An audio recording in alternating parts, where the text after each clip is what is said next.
좋아요, 구독! 개장 30여 분 남은 8시 반 향해 가고 있습니다. 항상 이 시간은 저희가 센티멘탈 대 펀더멘탈 이 코너를 마련해 드리고 있는데 오늘도 어김없이 찾아왔습니다. 자, 두 종목 말씀을 드려야죠. 오늘은 센티멘탈로 원익 QNC IT 소재 업체입니다. 그리고 하나는 펀더멘탈 기아입니다. 자, 원익 QNC부터 먼저 말씀을 드리겠습니다. 어제 보니까 IT 소부장들이 다 밀렸어요.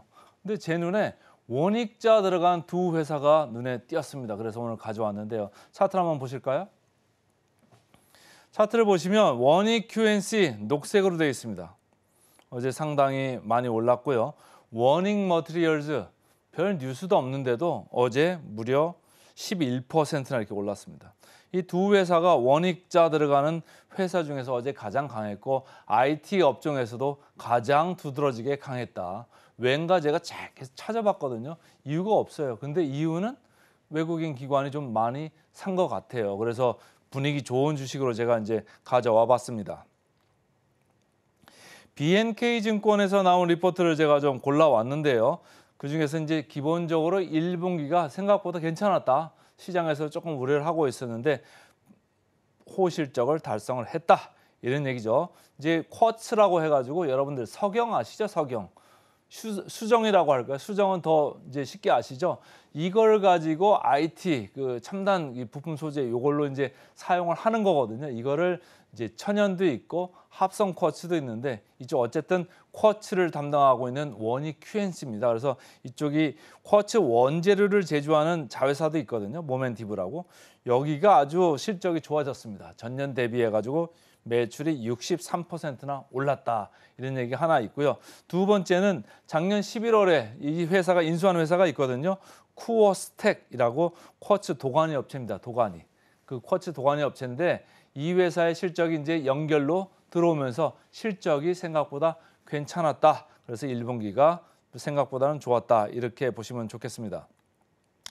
한화투자증권에서도 리포트가 나왔죠. 한화투자증권에서도 보면은 1분기 뭐 괜찮았고 2분기는 어쨌든 지금 삼성전자에서 약간 투자를 줄이고 있기 때문에 매출 감소는 불가피하다. 그런데 하반기 갈수록 이제 좋아질 거다. 이런 얘기가 나오고 있습니다. 삼성전자에서도 디램 가격 인상설이 좀 있잖아요. 그러니까 계속적으로 분위기 좋아지면서 하반기를 좀 보면서 갈 수 있다. 이런 생각을 하는 것 같고 이 한화투자증권에서는 하반기에 증설 캐파가 이제 본격 가동된다. 이런 얘기도 있고 자회사 상장도 할 것 같다. 그래서 이런 여러 가지 모멘텀이 부각되면서 원익 QNC를 좀 바라보자. 이런 얘기를 하는 거죠. 차트를 보겠습니다. 차트 보시면 그다지 뭐 재미가 없었죠. 계속 내리면 오르고 오르면 내리고 계속 옆으로 나란히 이런 분위기로 가다가 어제 한번 번쩍 이렇게 주가를 들었습니다. 어제 6.3%나 올라갔고 누가 샀나 봤더니 외국인이 강력하게 사들어오는 게 눈에 보입니다. 최근 이 바닥권부터 해서 24,000, 3,000 여기서부터 해가지고 계속 샀네요. 근데 어제 더 급격하게 많이 샀고 기관들은 이렇게 팔고 있다가 기관들은 어제 주가가 좀 올라가니까 뭐 포트폴리오 좀 방어를 해야 되잖아요. 따라 사는 기관이었습니다. 그래서 외국인들의 매수가 지금 주도를 하고 있다. 그 역사적 밴드를 보셔도 그렇게 하다는 아닙니다만은 중앙 정도 지금 와 있죠. 그래서 최근에 2분기까지 매출이 좀 줄어든다고 하니까 그게 다른 IT까지 같이 이렇게 올라가지 못하고 있다가 어제 이렇게 번쩍 한번 이렇게 정신나게 올라간 것 같습니다. 자, 23년 예상 기준으로 봤을 때 밸류에이션을 봐야 되는데 같은 이제 제가 소재주 관련 재료주 이쪽을 좀 가져왔습니다. 하나마이크론 40.7배입니다. 상당히 높죠. BCNC 여기는 이제 합성 쿼츠를 하는 데입니다. 그러니까 쿼츠를 같이 하는 이제 경쟁 업체라고 볼 수도 있는데 이 회사는 20.6배입니다. PER이 말이죠. 동진 세미컴 12.9배입니다. 원익 QNC는 9.1배입니다. 그러니까 최근에 주가가 올라갈 때 못 올라가고 있다가 좀 저평가됐나? 아니면 원익 머티리얼즈 같이 올라가면서 이 원익 분위기로 같이 올라갔나? 어쨌든 그 여러 가지 요소들이 동반이 되면서 어제 주가가 많이 뛰었고 그래서 제 레이더에 걸렸다. 이렇게 보시면 될 것 같습니다. 목표 주가를 보시죠. 목표 주가 다행히 최근에 조금 올라가는 분위기입니다. 일주일 전보다 많이 올랐죠. 그래서 목표 주가가 지금 34,500원인데 목표 주가 대비해서 현재 26% 이렇게 괴리율이 있습니다. 그러니까 시장 평균보다는 조금은 높은 괴리율이 있기 때문에 이번에 뭐 어제 많이 올랐으면 오늘 조금 밀릴 수도 있겠죠. 잘 보시다가 또 다시 분위기 좋을 때 한번 생각을 해 보셔도 좋을 것 같다. 그래서 오늘은 센티멘탈 주식으로 원희 QNC부터 말씀을 드렸습니다. 자, 그 다음에 펀더멘탈 주식 말씀을 드려야죠. 펀더멘탈 주식 아까 말씀드렸듯이 오늘은 기아를 다시 가져왔습니다. 기아 지난번에도 제가 말씀을 드렸었고 현대차, 기아 뭘 가져올까 하다가 뭐 거기서 거기지만 그래도 펀더멘탈 주식으로는 현대보다 기아가 PER 그러니까 멀티플이 훨씬 낮거든요. 그래서 기아를 가져와 봤습니다. 차트를 보시면 기아가 연초 대비해 가지고 좀 40% 이상 올랐고요. 현대차 같이 오르는 것 같지만 기아보다는 한 5%포인트 이 정도 차이를 두고 지금 같이 오르고 있습니다. 올라가는데 제 눈에는 현대차보다는 기아가 더 대장이다, 더 앞서 있다. 그래서 기아를 가져오게 됐습니다. SK증권에서 리포트가 새로 나왔습니다. 여기서 새로 이렇게 목표가가 나왔는데 13만 원으로 나왔네요. 이쪽에서 보는 거는 전기차 때문에 브랜드 가치가 좀 높아지고 있고 그거를 주가가 반영을 해야 된다 이런 얘기예요. 전기차 쪽에서 뭐 EV 관련돼 가지고 미국에서도 유럽에서도 지금 브랜드 가치가 좀 올라가고 있고 앞으로 더 올라갈 것 같다 이런 생각을 하는 거고 ASP 그러니까 Average Selling Price입니다. 그러니까 평균 판매 단가 쪽도 괜찮아지고 있고 괜찮아질 거다. 이게 상당히 중요한 얘기입니다. 왜냐하면 개념적으로 봤을 때 판매 단가가 유지되지 못하면 그리고 계속 할인해서 판매를 하다 보면 마진이 어떻겠습니까? 마진이 계속 줍니다. 그러면 영업이익률이 좋아지지 않는데 회사 주가가 올라갈까요? 올라갈 수가 없습니다. 근데 이 회사는 제가 지난번에도 말씀드릴 때도 그 어필을 했는데 1분기에 보니까 영업이익률이 상상 외로 좋아졌습니다. 무려 12%까지 올라와 있습니다. 기아가 말이죠. 12%면 테슬라도 12, 13% 여기 레인지거든요.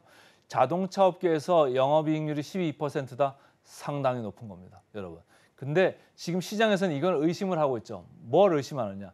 이 12%까지 이렇게 올라온 영업이익률이 과연 계속 유지될 수 있을 것이냐 아니냐 이거 가지고 지금 좀 봐줄까?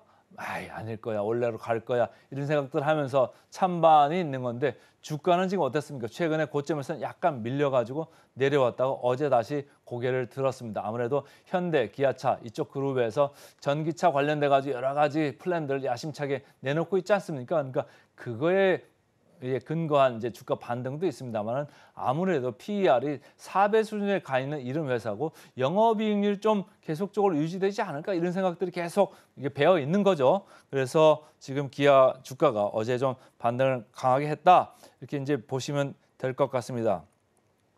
자, 신한투자증권에서는 선진국 경기가 예상보다 견조하다. 무슨 얘기냐? 미국 시장, 유럽 시장을 보라는 거예요. 미국 시장에서 차가 잘 팔린다 이런 얘기예요. 그러니까 수익성 판매도 좋다. 고가 차종이 잘 팔리다 보면 수익성이 좋을 수밖에 없겠죠. 유럽도 마찬가지입니다. 유럽도 5월 판매 실적이 나왔습니다. 전체적으로 현대차, 기아의 시장 점유율은 약간 떨어졌습니다만은 현대차 그리고 전년 동기 대비해서는 좀 밀렸어요. 근데 기아는 어땠습니까? 기아는 오히려 전년 동기 대비해서 올랐습니다. 그러니까 제가 현대차를 가져오지 않고 기아를 가져온 이유가 바로 이런 점에도 배어 있다. 이렇게 보시면 되겠습니다.